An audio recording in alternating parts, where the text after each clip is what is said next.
السلام عليكم. قلت اطلع معاكم بفيديو كده مش طويل النهارده، اخبار قصيره جدا. انا قلت اطلع معاكم بفيديو كل يوم عشان ما نتاخرش عليكم كل يوم. المشكله كلها ان بتاعه احمد حمدي خلاص اللاعب رجع القاهره ويحصل معاه جلسه تحقيق وغرامه ماليه، واللاعب هيعتذر يعني على ما بدر منه، واللاعب يعني متضايق ان هو عمل كده اساسا.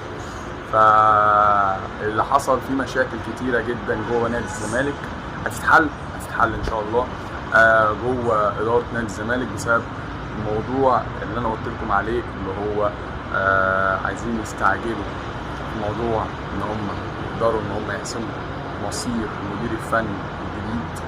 عايزين يحسموا مصير اللعيبه اللي هيجيبوها، عايزين يظبطوا الدنيا عشان كل ما بيتاخر كل ما الوقت بيزنق معاهم. اديكم بتشوفوا لما بنعمل الشهور اللي فاتت كنا بننزل في اخر يومين ثلاثه، يبقى الوقت ضيق قوي. فالزمالك مش عايز يعمل كده تاني، الزمالك عايز يتحرك بسرعه جامده جدا. عندك عبد الرحمن او لاعب بتاع المصري دغنوم الجزائري، اللاعب ده كان برضك الزمالك بيفاوضه كده، بس اللاعب حابب ان هو يقعد في النادي المصري، حابب اجواء الجماهير في بورسعيد. نادي الزمالك برضو يعني كان بيحاول ان هو يكلمه. ايضا الاتحاد المنستيري بيطلب بالقسط بتاعه اللاعب احمد الجفالي اللي هم 300,000 دولار.